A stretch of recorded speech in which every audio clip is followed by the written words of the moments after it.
Assalamualaikum warahmatullahi wabarakatuh. Perkenalkan, saya Desti Mahmuda. Saya mahasiswa Komunikasi Penyiaran Islam dari kelas 2B. Di sini saya akan memenuhi tugas dari mata kuliah Wacana Bahasa Arab yang diampu oleh dosen Bapak Didi Sutisna. Di sini saya akan menjelaskan ulang tentang materi yang telah beliau berikan, yaitu mengenai membahas tentang kalimat.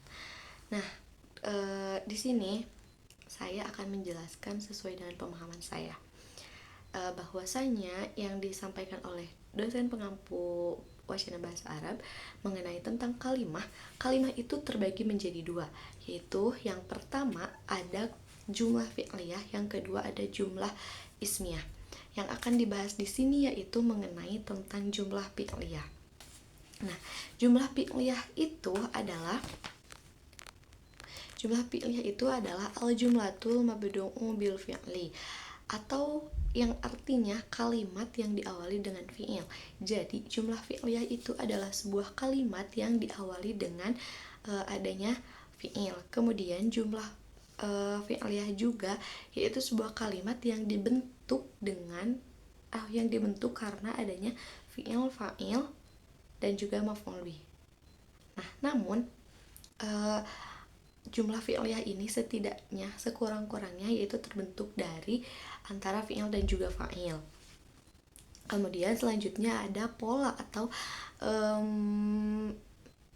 susunan jumlah fi'liyah gitu. Polanya itu ada 3. Yang pertama yaitu ada fi'il dan fa'il, kemudian ada fi'il, fa'il, dan maf'ul bih, yang terakhir ada fi'il dan naibul fa'il.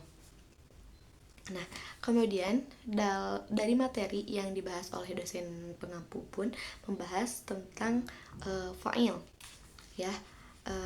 Jadi fa'il itu akan ada ketika ada fi'il. Jadi fa'il dan fa'il itu tidak dapat dipisahkan. Ketika mau ada fa'il tentu harus ada fi'il, seperti itu. Nah, fa'il itu yaitu ismu marfu'u yaqa'u ba'da fi'ali tami mabani lil maklum. Karena fa'il itu merupakan isim ropa, ya. Jadi fa'il itu adalah isim ropa yang terletak setelah fi'il tam.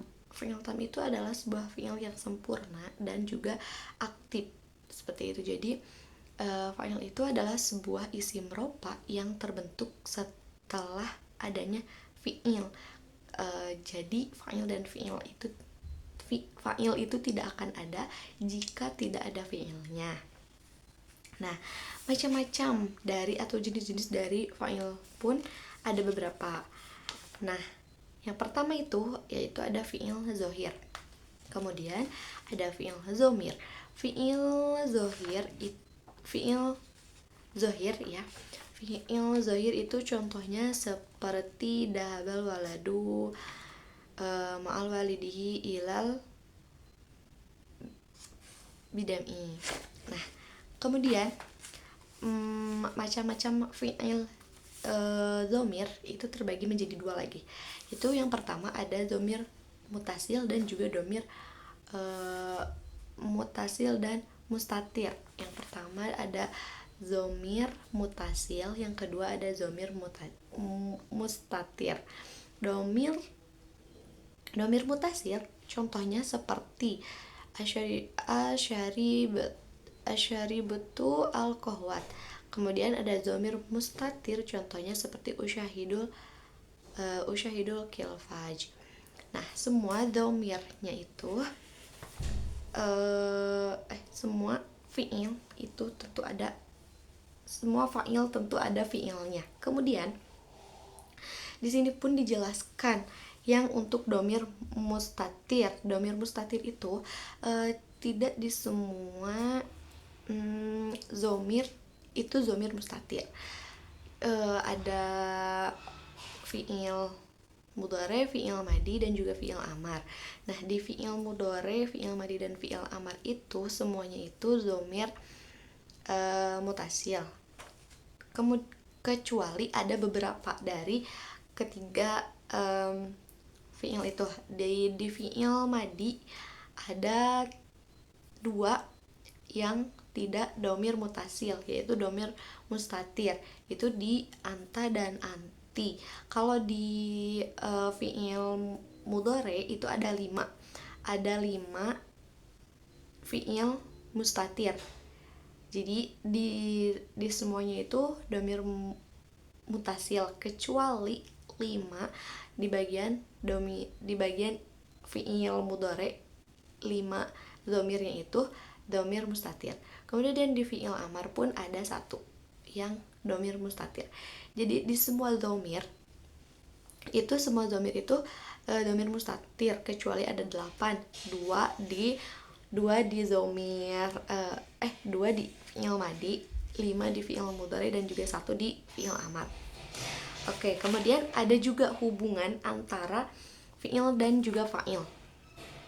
Nah, fi'il dan fa'il itu memiliki hubungan ketika fa'ilnya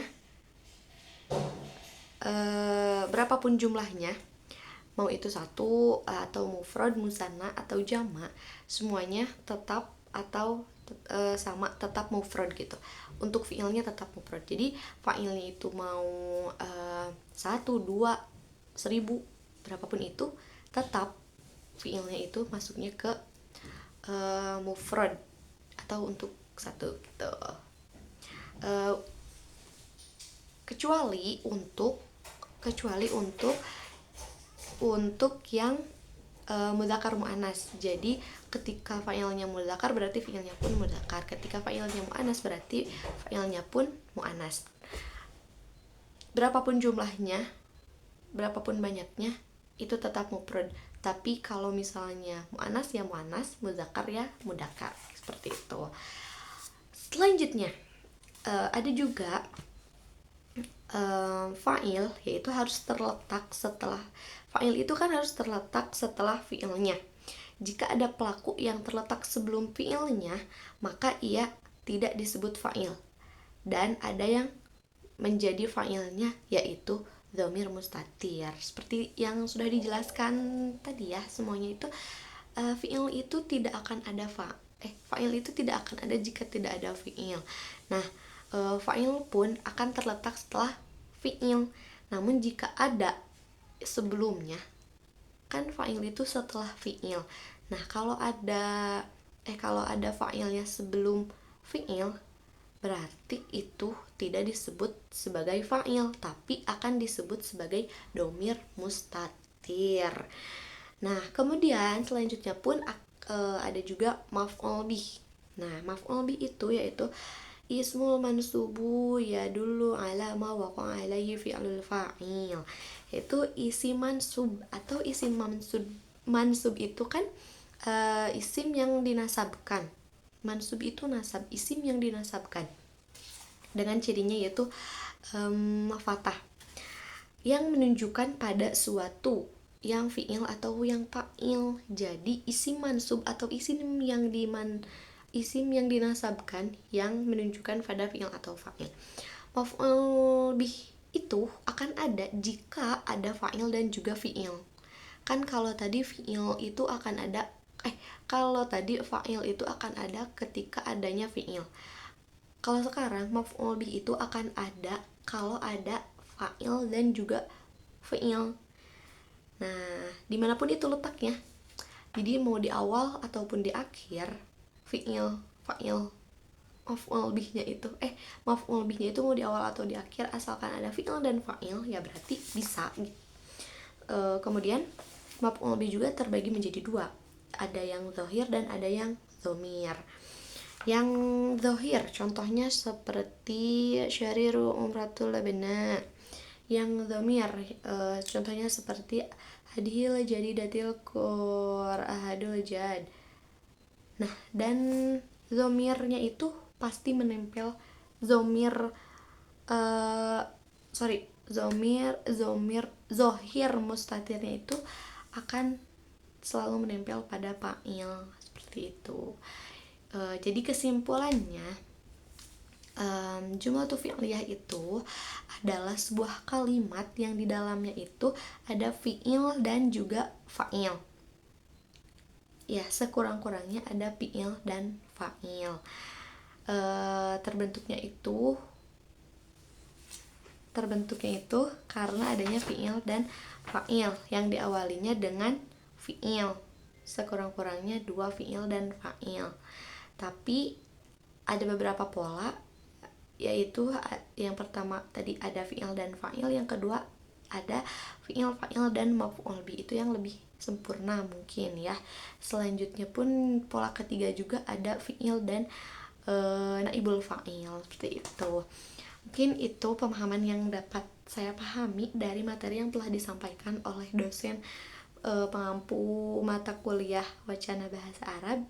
Semoga selanjutnya saya bisa memahami lebih dalam lagi dan mendapatkan ilmu yang lebih barokah dan lebih bermanfaat. Amin. Sekian dari saya. Wassalamualaikum warahmatullahi wabarakatuh.